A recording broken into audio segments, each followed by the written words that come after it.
నేను కాంతి కిరణ్. ముందుగా headlines. BC సంక్షేమ శాఖ పరిధిలోకి బ్రాహ్మణ సంక్షేమ కార్పొరేషన్ ప్రభుత్వ నిర్ణయంపై భగ్గుమన్న సంఘాలు. స్టీల్ ప్లాంట్ విక్రయంపై వెనక్కి తగ్గని కేంద్రం, వచ్చే నెలలో అడ్వైజర్ల నియామకం. సంతాపాలతో ముగిసిన తెలంగాణ అసెంబ్లీ, తొలి రోజు బీఏసీకి ఆహ్వానించలేదని బీజేపీ ఆగ్రహం. ఢిల్లీలో కేసీఆర్ పర్యటన, జగన్ టూర్ రద్దు, గెజెట్ అమలు వాయిదాకి తెలంగాణ సీఎం ప్రయత్నాలు. వైసీపీలో ఎంపీపీ పదవుల కుమ్ములాటలు, విజయనగరం ఎమ్మెల్యేపై ఎంపీటీసీల తిరుగుబాటు. పోలవరం ప్రాజెక్టులో అవకతవకలు, కేంద్ర విజిలెన్స్ కమిషన్కు లోకేష్ ఫిర్యాదు. ఢిల్లీ కోర్టులో రక్తపాతం, గ్యాంగ్స్టర్పై కాల్పులు, 5గురు మృతి. అమెరికా అధ్యక్షుడితో ప్రధాని కీలక భేటీ, ఆఫ్ఘన్ పాకిస్తాన్ సంబంధాలపై ఫోకస్. స్టాక్ మార్కెట్లో మరో కొత్త రికార్డ్, 60,000 మార్కును దాటిన సెన్సెక్స్.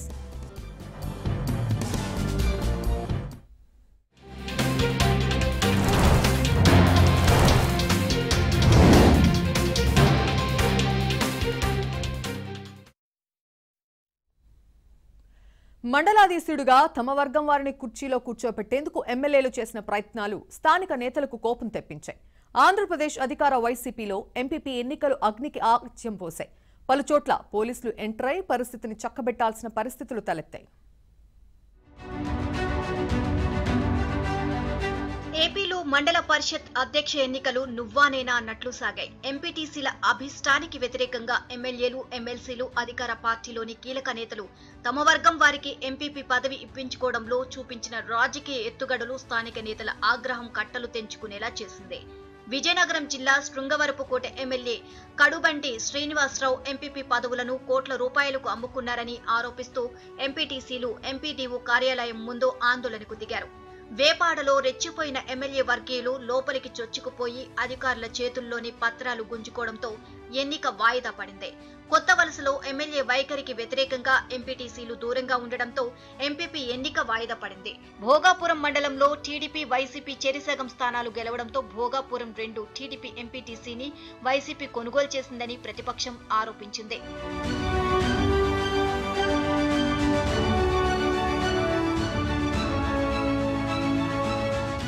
నెల్లూరు జిల్లా గూడూరు నియోజకవర్గం చిట్టమూరు ఎంపీపీ ఎన్నిక సందర్భంగా ఎమ్మెల్సీ బల్లి కళ్యాణ్ ఎంపీటీసీలను ప్రలోభాలకు గురిచేశారని మరో వర్గం రెచ్చిపోవడంతో పోలీసులు ఎంటర్ కావాల్సి వచ్చింది.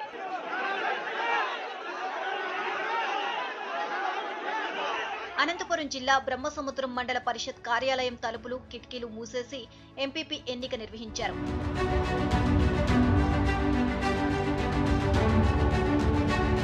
గుంటూరు జిల్లా గురజాల నియోజకవర్గంలో ఆధిపత్య పోరులో పైచేయి సాధించుకునేందుకు ఎంపీటీసీలతో 2 సార్లు ప్రమాణం చేయించారు. దాచేపల్లి ఎంపీటీసీతో ముందుగా ఎమ్మెల్సీ జంగా కృష్ణమూర్తి ప్రమాణ స్వీకారం చేయించారు. తర్వాత వచ్చిన ఎమ్మెల్యే కాసు ఆధ్వర్యంలో మరోసారి ప్రమాణం చేయించడంపై సభ్యులు అవాక్కయ్యారు. నిండ్ర మండల పరిషత్ కోఆప్షన్ ఎన్నికల్లో నగరి ఎమ్మెల్యే రోజా తన వర్గం వారి దరఖాస్తును ఆమోదించుకుని మిగతా వారిని తిరస్కరించేలా చేశారని ఆరోపణలు వెలువెత్తాయి. ఎంపీడీఓ కార్యాలయంలో కూర్చున్న ఎమ్మెల్యే రోజా ఏకపక్షంగా తన వర్గానికి చెందిన అనిల్ దరఖాస్తును ఆమోదించుకుని మిగతా వారిని స్క్రూటినీలు తప్పించారని వ్యతిరేక వర్గం ఆరోపించింది. శ్రీశైలం ఆలయ ధర్మకర్తల మండలి చైర్మన్ చక్రపాణి రెడ్డికి తమ్ముడైన ఎంపీటీసీ భాస్కర్ రెడ్డి కోఆప్షన్ నామినేషన్ల తిరస్కరణపై అధికారులతో వాగ్వాదానికి దిగారు.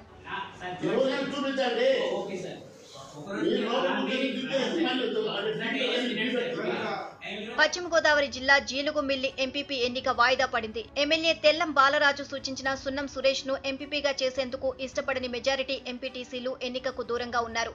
జీలుగుమిల్లి ఎంపీటీసీ కొర్సా పోచమ్మను ఎంపీపీగా చేయాలి అనేది లోకల్ లీడర్ల ఆకాంక్ష. బీసీకి రిజర్వ్ అయిన గుంటూరు జిల్లా దుగ్గిరాల ఎంపీపీ ఎన్నిక వాయిదా పడింది. టీడీపీ ఎంపీపీ అభ్యర్థి షేక్ జబీన్ కు కుల ధృవీకరణ పత్రం అందకుండా వైసీపీ కుట్ర పన్నిందని ప్రతిపక్షం ఆరోపించింది.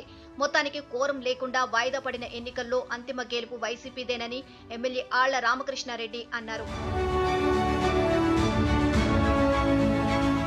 శ్రీకాకుళం జిల్లాలో ఎమ్మెల్సీ దువ్వాడ శ్రీనివాస్ తనకు ఎంపీపీ పదవి ఇవ్వకుండా హ్యాండ్ ఇచ్చారని మనస్తాపంతో టెక్కలి ఆంధ్ర వీధి ఎంపీటీసీ దేవాది శాంతమ్మ తన పదవికి రాజీనామా చేసి రిటర్నింగ్ అధికారికి అందజేశారు. ప్రకాశం జిల్లా ముండ్లమూరు ఎంపీపీ ఎన్నిక హైకోర్టు జోక్యంతో వాయిదా పడింది. మాజీ ఎమ్మెల్యే వర్గీయులు గెలిచిన చోట ఎంపీటీసీలకు డిక్లరేషన్లు ఇవ్వకుండా ఎమ్మెల్యే వర్గం అడ్డుకుంటుంది అనే ఆరోపణల నేపథ్యంలో హైకోర్టులో లంచ్ మోషన్ పిటిషన్ దాఖలైంది. ఎన్నికైన సభ్యులను అడ్డుకునే హక్కు ఎవరికీ లేదని హైకోర్టు స్పష్టం చేసింది. పశ్చిమ గోదావరి జిల్లా ఆచంట ఎంపీపీ పదవిని టీడీపీ కైవసం చేసుకుంది. 17 ఎంపీటీసీలకు గాను మెజారిటీకి కావాల్సిన సీట్లు ఏ పార్టీ సాధించలేదు. 7 సీట్లున్న టీడీపీ, 4 సీట్లు వచ్చిన జనసేనకు వైస్ ఎంపీపీ పదవి ఆఫర్ చేసింది. దీంతో 6 ఎంపీటీసీలు ఉన్న వైసీపీ పదవి పొందేందుకు చేసిన ప్రయత్నాలు ఫలించలేదు. నెల్లూరు జిల్లా కోవూరు చెర్లోపాలెం వైసీపీ ఎంపీటీసీ శ్రీహరి 50 లక్షలతో పరారయ్యాడు. కోవూరు ఎమ్మెల్యే నల్లపరెడ్డి ప్రసన్నకుమార్ రెడ్డికి ఆయన ముఖ్య అనుచరుడిగా ఉంటున్నాడు. ఆదిశంకర విద్యా సంస్థల్లో పనిచేస్తున్న శ్రీహరి బ్యాంకులో జమ చేయమని ఇచ్చిన విద్యార్థుల డబ్బుతో ఉడాయించడం చర్చనీయాంశమైంది. నెల్లూరు దర్గామిట్ట పోలీసులు కేసు నమోదు చేసి దర్యాప్తు చేపట్టారు. 3 ప్రత్యేక బృందాలతో గాలింపు చేపట్టారు.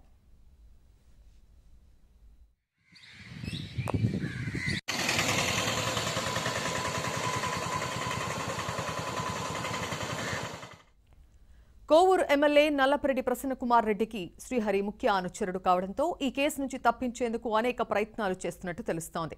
ఇప్పటికే ఈ విషయం బయటికి పొక్కకుండా జాగ్రత్త పడినట్లు సమాచారం.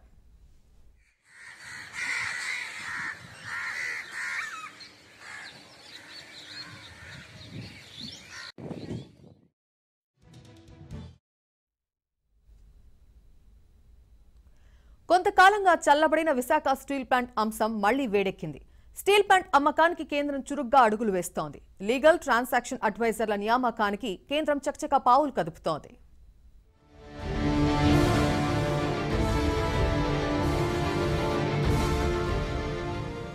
విశాఖ స్టీల్ ప్లాంట్ విక్రయానికి కేంద్రం మరో ముందడుగు వేసింది.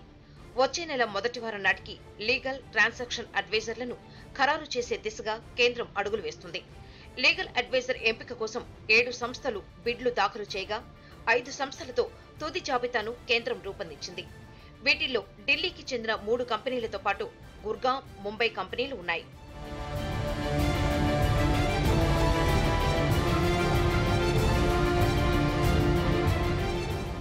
ట్రాన్సాక్షన్ అడ్వైజర్ కోసం 5 కంపెనీలు బిడ్లు దాఖలు చేశాయి. 5గురిని కేంద్ర ఆర్థిక శాఖ షార్ట్ లిస్ట్ చేసింది. ఈ నెల 30న ప్రజెంటేషన్ ఇవ్వాలని 10 కంపెనీలకు కేంద్రం నోటీసులు జారీ చేసింది.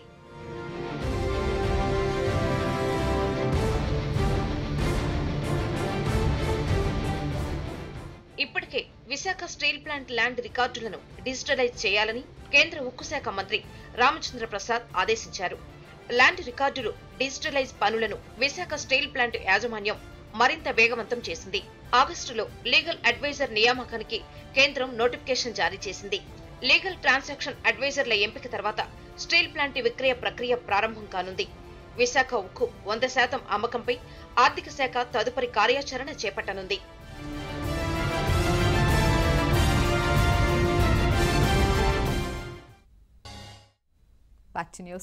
ఆంధ్రప్రదేశ్లో మరో చిచ్చు రాజుకుంది. బ్రాహ్మణ కార్పొరేషన్ను బీసీ కార్పొరేషన్లో కలపడంపై ఇరు వర్గాలు భగ్గుమంటున్నాయి.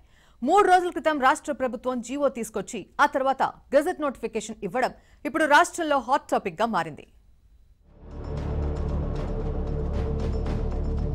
రాష్ట్రంలో తెలుగుదేశం ప్రభుత్వ హయాంలో బ్రాహ్మణ కార్పొరేషన్ ఏర్పాటు చేశారు. ఈ కార్పొరేషన్ కు చైర్మన్ గా అప్పట్లో ప్రభుత్వ ప్రధాన కార్యదర్శిగా పదవీ విరమణ చేసిన ఐవైఆర్ కృష్ణారావు వ్యవహరించారు. బ్రాహ్మణులు ఆర్థికంగా, విద్యాపరంగా ఎదిగేందుకు ఆయన అనేక వినూత్న పథకాలను చేపట్టారు. ఆ తర్వాత ఆనంద్ సూర్య ఆ పథకాలను కొనసాగించడంతో పాటు పేద కుటుంబాల్లోని విద్యార్థులకు ఫీజులు చెల్లించేందుకు నేరుగా నిధుల్ని వారి అకౌంట్లలో వేశారు. ఆ తర్వాత అధికారంలోకి వచ్చిన వైసీపీ ప్రభుత్వం బ్రాహ్మణ కార్పొరేషన్ కు తగినన్ని నిధులు కేటాయించడం లేదని ఆరోపణలు వెల్లువెత్తాయి. వైఎస్ఆర్ వాహన మిత్ర పథకానికి బ్రాహ్మణ కార్పొరేషన్ నుంచి నిధులు విడుదల చేయడంపై అభ్యంతరాలు వ్యక్తమయ్యాయి. దీనిపై హైకోర్టులో పిటిషన్ దాఖలైంది. వాహన మిత్ర పథకంలో 19 మంది బ్రాహ్మణ లబ్ధిదారులు ఉన్నందువల్ల బ్రాహ్మణ కార్పొరేషన్ నుంచి నిధులు బదిలీ చేశామని వివరణ ఇచ్చింది ప్రభుత్వం. దేవాదాయ శాఖ పరిధిలో ఉన్న బ్రాహ్మణ కార్పొరేషన్ తో అనవసరమైన తలనొప్పులు వస్తున్నాయని భావించిన కొంతమంది అధికారులు ప్రభుత్వానికి సరికొత్త ప్రతిపాదనలు పంపారు. కాపు కార్పొరేషన్ సహా అనేక కార్పొరేషన్లను బీసీ కార్పొరేషన్ కింద పనిచేస్తుండటంతో బ్రాహ్మణ కార్పొరేషన్ కూడా బీసీ కార్పొరేషన్ పరిధిలోకి తీసుకువెళ్లాలని నిర్ణయించారు. ఈ మేరకు 3 రోజుల క్రితం జీవో జారీ చేశారు. శుక్రవారం ఉదయం రాష్ట్ర గవర్నర్ దీనికి గెజెట్ నోటిఫికేషన్ కూడా ఇచ్చారు. దీనిపై మండిపడ్డ బ్రాహ్మణ సంఘాలు కమ్మ కార్పొరేషన్, వైశ్య కార్పొరేషన్, ఇతర కార్పొరేషన్లు కూడా బీసీ కార్పొరేషన్ లో కలిపిన తర్వాత బ్రాహ్మణ కార్పొరేషన్ ను కలపాలని డిమాండ్ చేశాయి. ప్రభుత్వం ఈ ప్రతిపాదనను అమలు చేయకపోతే రాష్ట్ర వ్యాప్త ఉద్యమం తప్పదని హెచ్చరించారు బ్రాహ్మణ చైతన్య వేదిక అధ్యక్షుడు సిరిపురపు శ్రీధర్ శర్మ.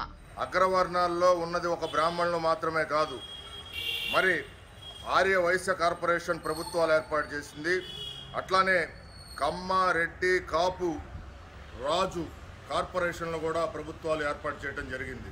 మరి ఈ అగ్రవర్ణాలకి సంబంధించిన ఈ కార్పొరేషన్లు కూడా బీసీ కార్పొరేషన్లో తక్షణమే విలీనం చేస్తూ రాజపత్రం ఇవ్వాలి.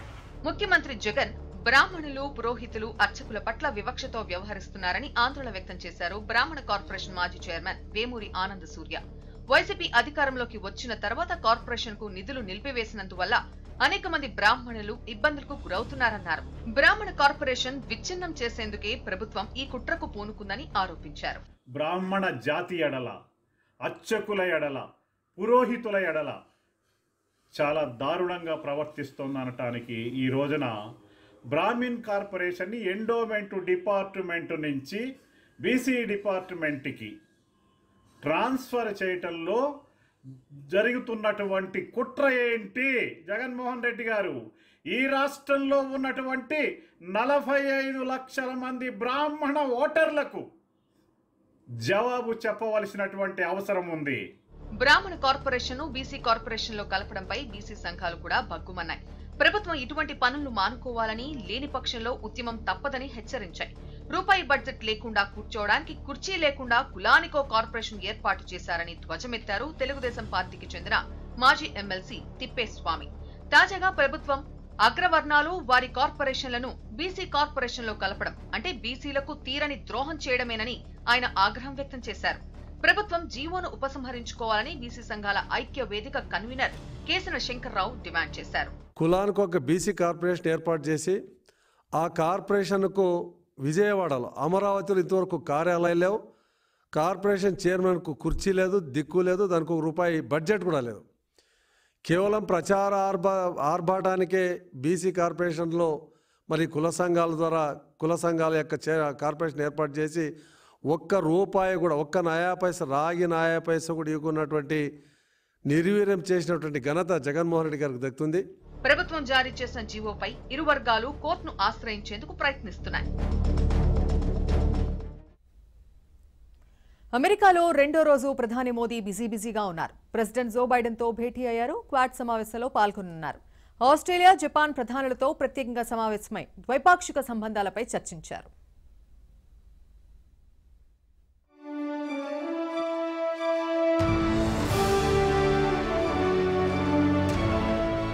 ప్రధానమంత్రి నరేంద్ర మోదీ 3 రోజుల అమెరికా పర్యటన కొనసాగుతోంది. యుఎస్ఏ ఉపాధ్యక్షురాలు కమలా హారిస్ తో తొలిసారి వైట్ హౌస్ లో మోదీ భేటీ అయ్యారు. పలు ద్వైపాక్షిక అంశాలపై చర్చించారు. దేశంలో కరోనా మహమ్మారి 2వ దశ ఉధృతి కొనసాగుతున్న సమయంలో సహకరించిన అమెరికాకు మోదీ కృతజ్ఞతలు తెలిపారు. అమెరికా ఉపాధ్యక్షురాలిగా కమలా హారిస్ గెలవడం చరిత్రాత్మకమని మోదీ అన్నారు. ప్రపంచానికి కమలా హారిస్ ఒక స్ఫూర్తి అని కొనియాడారు. అమెరికాకు భారత్ ప్రత్యేక భాగస్వామి అని కమలా హారిస్ అన్నారు. టీకా ఎగుమతుల పునరుద్ధరణపై భారత్ ప్రకటనను కమలా హారిస్ స్వాగతించారు. కరోనా ప్రారంభంలో టీకాలకు భారత్ వనరుగా ఉందన్నారు. ప్రపంచంలో ప్రజాస్వామ్య వ్యవస్థలు ప్రమాదంలో ఉన్నాయని కమలా హారిస్ అన్నారు. ప్రజాస్వామ్య విలువల్ని కాపాడాల్సిన బాధ్యత మన దేశాలపై ఉందని తెలిపారు.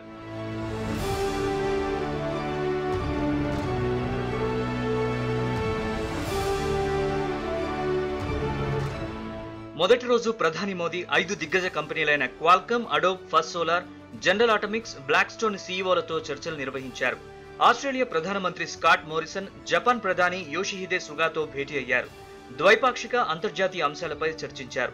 భారత్, జపాన్ మధ్య సుదీర్ఘ కాలం నుంచి కొనసాగుతూ వస్తున్న ద్వైపాక్షిక సంబంధాలను మరింత బలోపేతం చేసుకోవడానికి తీసుకోవాల్సిన చర్యలపై చర్చించారు.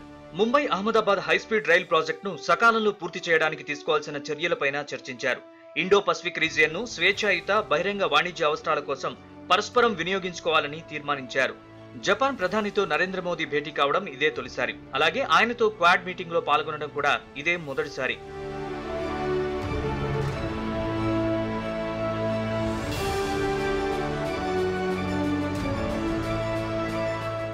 ఇక అమెరికా అధ్యక్షుడు జో బైడెన్ తో తొలిసారి భేటీ అయ్యారు ప్రధాని మోదీ. ఇరువురి మధ్య అనేక అంశాలు చర్చకొచ్చాయి. దాదాపు 50 నిమిషాల పాటు సాగిన చర్చల్లో బహుముఖ ద్వైపాక్షిక సంబంధాలను సమీక్షించారు. అలాగే ఆఫ్ఘన్, పాకిస్తాన్, చైనా అంశాలపై ఫోకస్ పెట్టారు. తాలిబాన్ సర్కార్కు పాక్ అందిస్తున్న సాయంపై మోదీ ఫిర్యాదు చేశారు. పాకిస్తాన్ తాలిబాన్ల సర్కార్కు ఏ విధంగా అండదండలు అందిస్తుందో బైడెన్ కు మోదీ వివరించి చెప్పారు. పాకిస్తాన్ తాలిబాన్ల ప్రభుత్వాన్ని ఏ విధంగా నడిపిస్తుందో, తమకు ముప్పు లేకుండా ఎలాంటి నిర్ణయాలు తీసుకుంటుందో, ఎలాంటి సూచనలు చేస్తుందో కూడా మోదీ అమెరికా అధ్యక్షుడు బైడెన్ కు వివరించారు. మరోవైపు ఆకస్లో సభ్యత్వం లభించకపోవడంపై ఫ్రాన్స్ అలిగింది. ఆస్ట్రేలియా, భారత్ తో జరిపే సమావేశాలను అర్ధంతరంగా రద్దు చేసుకుంది. ఆకస్లో కేవలం అమెరికా, ఆస్ట్రేలియా, ఇంగ్లాండ్ దేశాలు సభ్యత్వం కలిగి ఉన్నాయి. భారత్, జపాన్లను అందులో చేర్చుకునే అవకాశం లేదని కూడా వైట్ హౌస్ వర్గాలు తేల్చి చెప్పాయి.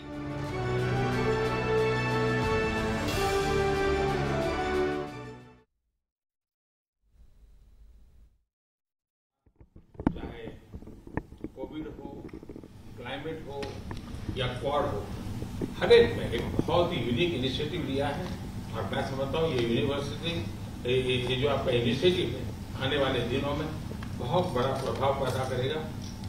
और मुझे विश्वास है कि आज की हमारी बातचीत में भी इन सारे विषयों को हम विस्तार से विचार विमर्श करके हम कैसे साथ चल सकते हैं, हम एक दूसरे के लिए भी और दोनों मिलकर दुनिया के लिए भी क्या कुछ पॉजिटिव कर सकते हैं। मुझे विश्वास है कि आपके नेतृत्व में आज की चर्चा बहुत सार्थक रहेगी।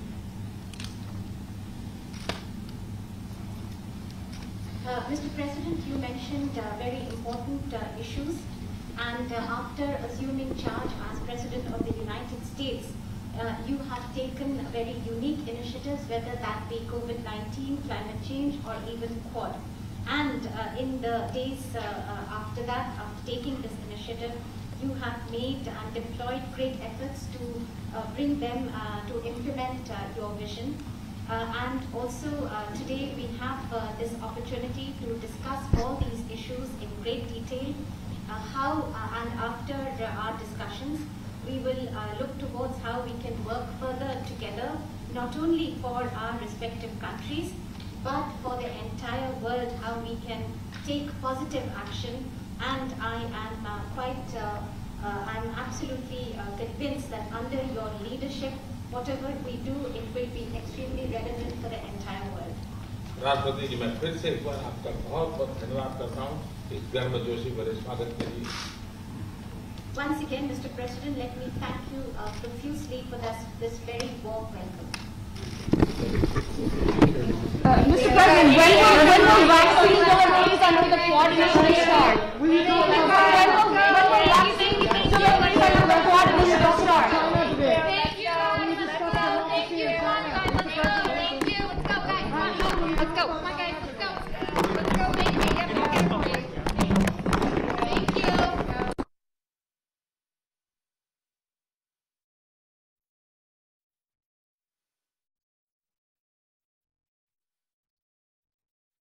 పాల్గొననున్నారు. ఆస్ట్రేలియా, జపాన్ ప్రధానులతో ప్రత్యేకంగా సమావేశమై ద్వైపాక్షిక సంబంధాలపై చర్చించారు.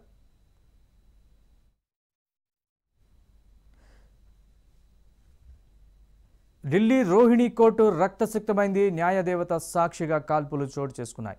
ఈ ఘటనలో 5గురు మృతి చెందారు, మరికొందరు గాయపడ్డారు. పోలీసులు, న్యాయవాదులు నిత్యం తిరుగుతూ ఉండే కోర్టు ప్రాంగణంలో కాల్పులు చోటు చేసుకోవడం సంచలనం రేపింది.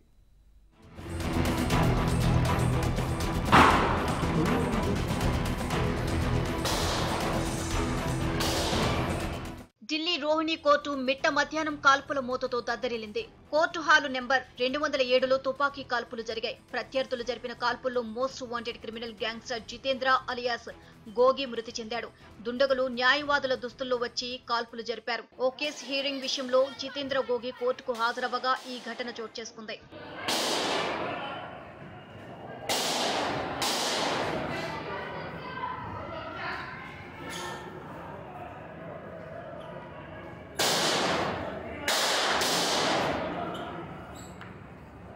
దుండగుల కాల్పులు జరిగిన వెంటనే అలర్ట్ అయిన స్పెషల్ సెల్ పోలీసులు కాల్పులు జరిపారు. దీంతో ముగ్గురు దుండగులు కూడా అక్కడికక్కడే ప్రాణాలు కోల్పోయారు. ఈ ఘటనలో గ్యాంగ్స్టర్ గోగితో పాటు 4 మృతి చెందారు. మొత్తం 40 రౌండ్లు కాల్పులు జరిగాయి. పలువురు గాయపడ్డారు. గాయపడిన వారిని వెంటనే హాస్పిటల్ కు తరలించి చికిత్స అందిస్తున్నారు. అయితే ఇది గ్యాంగ్ వార్ కాదని, కాల్పులు జరిపిన వ్యక్తులపై వెంటనే పోలీసులు కాల్పులు జరిపి వారిని మట్టుబెట్టారని ఢిల్లీ పోలీసులు తెలియజేశారు. పోలీసులు సకాలంలో స్పందించారని, లేకపోతే మరింత రక్తపాతం జరిగి ఉండేదని న్యాయవాదులు అంటున్నారు. मेटल डिटेक्टर्स हैं, पुलिस के कर्मचारी हैं, प्राइवेट सिक्योरिटी मौजूद है, पर कोई भी एडवोकेट की ड्रेस में बंदा उसको लोग चेकिंग नहीं करते हैं क्योंकि उनको एडवोकेट मान लिया जाता है। तो मेरा ये सरकार से निवेदन है कि कोई भी एडवोकेट की ड्रेस में क्लाइंट अगर एड्रेस करता है उसको अलाउड ना किया जाए। क्लाइंट को वाइट कमीज ब्लैक ट्राउजर के अंदर कोर्ट के प्रवेश के अंदर एंट्री ही नहीं करनी चाहिए। ये मेरी गुजारिश सरकार से।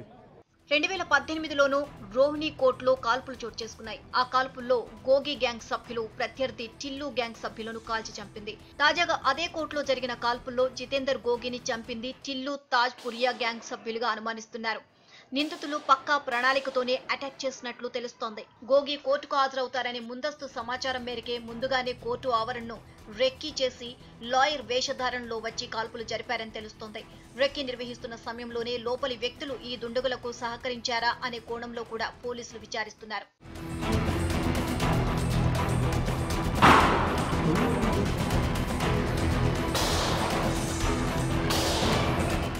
మరోవైపు ఈ కాల్పులు కోర్టులోని భద్రతా లోపాలను ఎత్తి చూపుతున్నాయి. కాల్పుల ఘటనలు వరుసగా జరుగుతున్నా తగిన చర్యలు తీసుకోకపోవడంపై న్యాయవాదులు ఆందోళన వ్యక్తం చేస్తున్నారు. కోర్టు బయట సరైన చెకింగ్ నిర్వహించలేదు అనే వాదన కూడా వినిపిస్తోంది. ఆగంతుకులు ఎలా లోపలికి రాగలిగారు అనే ప్రశ్న తలెత్తుతోంది. ఈ ఘటనతో ఢిల్లీ బార్ అసోసియేషన్ శనివారం కోర్టుకు హాజరవ్వమని ప్రకటించింది. मेरा अंदाजा तो यही लग रहा था कि बहुत ज्यादा कोई बस फायर हो रहा है, पर ये मैं अप्रिशिएट करूं दिल्ली पुलिस को, उन्होंने प्रॉम्प्टली एक्ट किया। अदरवाइज इंजरी और ज्यादा हो सकती थी क्योंकि जो भी क्रिमिनल्स थे जो आए थे, अगर वो कहीं ना कहीं बाहर निकलते वो अपनी सुरक्षा में और भी फायरिंग कर सकते थे। तो एडवोकेट या कोर्ट स्टाफ या लिटिगेंट्स भी इंजर्ड हो सकते थे या मर सकते थे वहाँ पर। ये सुरक्षा में चूक का बहुत ही बड़ा मामला है कि अगर कोर्ट के अंदर हमारा जज, हमारे जज साहब, हमारे वकील सुरक्षित नहीं है तो मैं ये कहना चाहूँगा इस देश में सुरक्षा व्यवस्था पे ये बहुत बड़ा प्रश्न चिन्ह है और इस व्यवस्था को सुधार करना चाहिए। तीसरी बार ये इंसिडेंस हुआ है जिसमें गोलीबारी चली है। हम सभी वकीलों को एक भय का माहौल सा लग रहा है कि सिक्योरिटी लीक होने की वजह से जो हम लोगों में दहशत फैली है वो पूरी दिल्ली में एकदम से माहौल ऐसा पहुंच गया है कि जैसे कि पुलिस कोई काम ही नहीं कर रही है। కాల్పుల శబ్దం వినపడడంతో కోర్టు ఆవరణ అంతా ఒక్కసారిగా ఉలిక్కిపడింది. అక్కడి సిబ్బందికి ఏం జరుగుతుందో అర్థం కాని పరిస్థితి నెలకొంది. కాల్పులు పరంపర కొనసాగడంతో లోపల ఉన్నవారికి ఏమవుతుందో అర్థం కాక బయటకు పరుగులు తీశారు. కోర్టు ఆవరణలో అమర్చిన కెమెరాల్లో కాల్పుల దృశ్యాలు రికార్డయ్యాయి.